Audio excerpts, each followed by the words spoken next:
We have these Old Testament Israelites who don't know the Bible, who try to twist the scriptures to satisfy and sustain the so-called white man as the biblical Jew, because that's what they do. You have Negroes following this, believing that this is biblical and scriptural. It's not. That's not in the Bible. And I'm going to show you biblical proof along with archaeological proof to show you how we are to wear the fringes. So don't, y'all online, because I heard in Atlanta you had a numbskull in Atlanta. Come into camp dressed like these people. Okay. Let's open up with Numbers 15:38. God gave the black man, black woman, Latin man, Latin woman a dress code, and we are commanded to obey his dress code, opposed to following the world's dress code. Right, black man? With your pants below your butt? What kind of fashion is that? I never know. Numbers 15, let's start there. Numbers 15, verse 37. And the Lord spake unto Moses, saying, Speak unto the children of Israel, and bid them that they make them fringes in the borders of their garments. If you ever see the American Indians, even those old movies, they always wore fringes in their garments. Go ahead. And this is why, because they are the people of the book, just as we are. Come on. Throughout their generation. Meaning always. Go ahead. And that they put upon the fringe of the borders a ribbon of blue. So once you put the fringe down, you put a ribbon of blue on top of that. Many times they would cut our people would cut the hem up as fringes and then lay the border of blue over it. All right, that way the fringe wouldn't tear past that ribbon of blue because it would hold it right there. Everybody understand that? Right. Come on. And it shall be unto you for a fringe. Come on. That you may look upon it and remember all the commandments of the Lord. So the fringes have a meaning behind it. Right. It symbolizes the keeping of God's commandments. So when you look upon the fringes, you are to remember the commandments of God. So in order to look upon it, where they got to be? Are they tucked inside your trousers? No. I hear some of y'all saying some simple stuff. Well, it's inside my pants. So I know it's there. No, don't be simple. That's not what God said. Come on. And do them. And what? I'm sorry, from the top. It shall be unto you for a fringe, that you may look upon it and remember all the commandments of the Lord and do them. Come on. And that ye seek not after your own heart. Now this is what I want all y'all to hear. And that you seek not after your own heart. Meaning what? Your own mind. Go ahead. And your own eyes. And your own eyes. Go ahead. After which ye used to go a-whoring. After which you used to go a-whoring. Because growing up, where did blacks and Latinos, where do we get our styles from? Based on what we see. We look around and we look at society and then we just flip it a little bit. White man got a hat, we got a hat, we tip it to the back. We always look to see what's out there and we just put a little spin on it. Okay? That same way with the black women, how they dress. They look at Essence Magazine. Essence Magazine look at Vogue Magazine. Everything blacks and Latinos do, they look at white society and see where they can get how to dress, how to fashion trend. As God said, as Israelites, we are not to be like that. Read that part again. And that you seek not after your own heart and your own eyes, after which you used to go a-whoring. Okay, after which you used to go a-whoring. That's the same, the history with Achan, who saw a Babylonian garment. God said, don't wear that. The Negro stole it and buried it and hid it in his tent with his wife and kids. I'll wear it later. He said, I'll wear that garment later. That thing was bad. God said, kill him and his wife and his kids and his cattle. Kill them all. Because the Most High is about he's a trendsetter. Okay? Don't think the Most High just sits on his throne with his sheet. See, a lot of us can't imagine what the Most High be wearing. He is the, give me some words. The trendsetter. He is the trendsetter. You gotta imagine him sitting on a throne. Every few seconds is a different garment. The Most High is bad. He is the epitome of fashion. And the Bible, give me that in Ezekiel. Hold on, we're coming back to Numbers, but get Ezekiel, you know what I want. 16, I think it's 40. About how the nations viewed us when we dress. Verse 10. I clothe thee also with broidered work. Broidered work, meaning finely designed, fashionably designed work. And shod thee with badger's skin. And I girded thee about with fine linen. And I covered thee with silk. See, some of y'all thought the Chinese invented silk. No, that came from our forefathers and our foremothers. We wore the silks. Go ahead. I decked thee also with ornaments. And I put bracelets upon thy hands. Right, the bracelets, that was all us. When the bracelets for men is different from the women. This is what, when we wore bracelets, this was an example, but we wore real gold, real silver, with real diamonds and gems in them. Go ahead. And the chain on thy neck. And we all, so you want to know why people like to wear chains? That's in our spirit. It's in the Bible. That's how we always dress. Go ahead.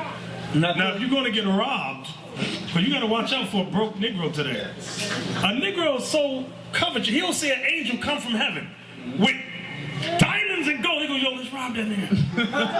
Forget the wings. Forget the wings. Just rob him. That's how people get down. Take the wings too. Try to steal rims off the chariot. Go ahead. And I put a jewel on thy forehead. Right, because when we wore headbands, we had, the jewels was there. The women wore headbands as well. They had jewels in them. Go ahead. And that's like when you see the old American Indian, the way they used to dress. They didn't just have a strip of leather. They had diamonds in them things. Yeah, gold sewn in their clothes. Exactly. Go ahead. And I put a jewel on thy forehead, and earrings in thine ears. Earrings. We wore earrings. Yes. Go ahead. And a beautiful crown upon thine head. Come on. Thus wast thou decked with gold and silver, and thy raiment was of fine linen, and silk embroidered work. Here it come. Thou didst eat fine flour and honey and oil, and thou wast exceeding beautiful. And thou didst prosper into a kingdom. We prospered into a kingdom. Go ahead. And thy renown. And your fame. The word renown means fame. And your fame. Go ahead. Went forth among the heathen. Went forth among the heathen. Go ahead. For thy beauty. For thy beauty. All the heathen envied the Israelites. We were always the trendsetters. They followed our dress code. So that's why in our repenting now, we got to get up, we got to step up on our game. For it was perfect through my comeliness, which I had put upon thee, said the Lord God. Okay, let's go back to Numbers 15 now. Verse 38. Speak unto the children of Israel, and bid them that they make them fringes in the borders of their garments throughout their generations, and that they put upon the fringe of the borders a riband of blue. And it shall be unto you for a fringe, that ye look upon it, and remember all the commandments of the Lord, and do them. So the fringes are meant to remind us of God's commandments. Go ahead. And that ye seek not after your own heart and your own eyes, after which ye used to go a-whoring. So we're not supposed to follow our brothers in the world, our brothers and sisters like Fubu, Sean John, Rockaware. We are not to follow them because their trends is worldly trends outside of God's commandments. Apple bottoms. Apple bottom, all that stuff. Fat farm. We are not to follow that. That's the part about after which your eyes used to go a-whoring. Go ahead. That ye may remember and do all my commandments and be holy unto your God.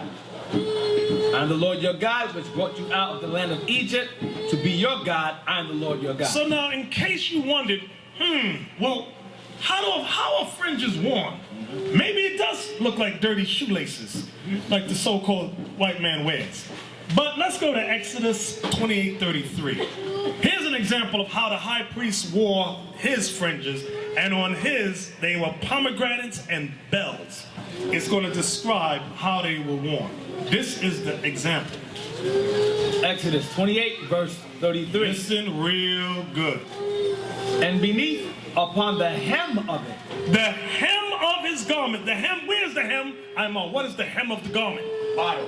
The bottom of your garment, like on your shirt that hangs below, that's the hem at the very bottom. Read that part again. And beneath, upon the hem of it, thou shalt make pomegranates of blue, and of purple, and of scarlet, round about the hem thereof. See that? Round about the hem of it. Round about the hem. Not dangling on four parts. Not that.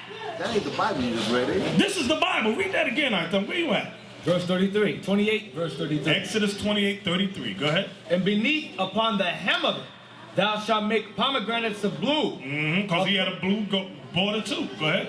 Of purple, and of scarlet, round about the hem thereof, and bells of gold between them round about. Right, because on the priest's garment, he had bells on his garment.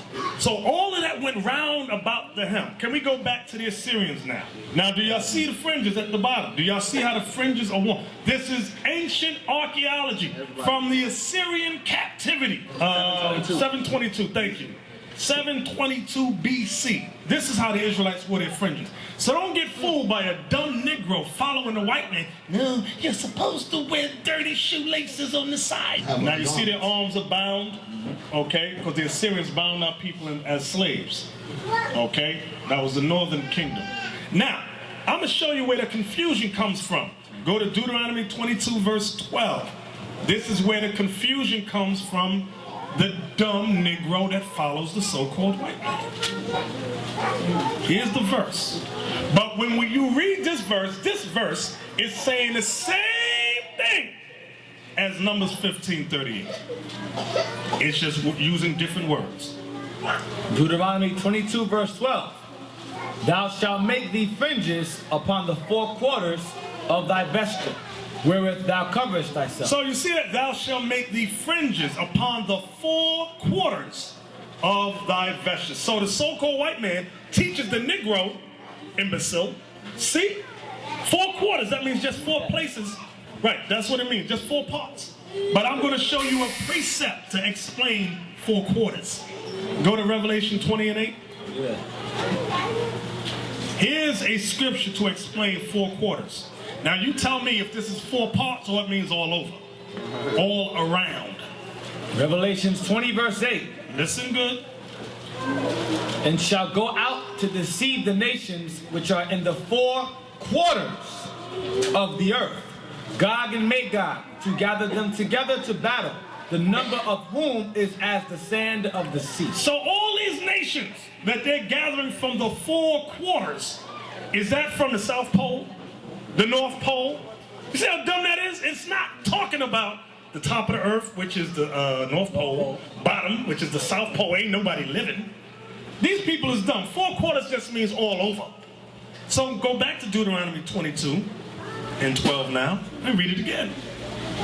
Thou shalt make thee fringes upon the 4 quarters. So that 4 quarters just means all about the hem, like the other precepts we just read. That's what it's saying. So don't get confused by stupidity. Like a basketball game, it's 4 quarters. That's the entire game. You go through all 4 quarters, the game is over. Or 1:45, like a clock. Go all around the clock, it's complete.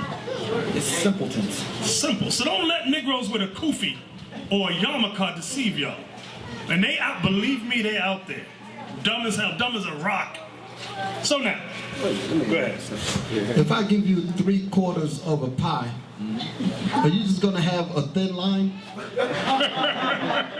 Damn sense. Okay. Get me Zephaniah 1:8. In case somebody want to be dumb. I could wear my pants below my butt and look like a coon Sambo if I want. The way you dress tells you, when you see a brother with a black suit and a bow tie, generally what is his faith? Muslim. Okay. When you see a dumb Negro with a kufi and 4 dirty shoelaces, what is his faith? He's following a so-called Jew. Okay? Your dress, the way you dress symbolizes or represents your state of mind, your faith. That's why God says this in Zephaniah 1 verse 8.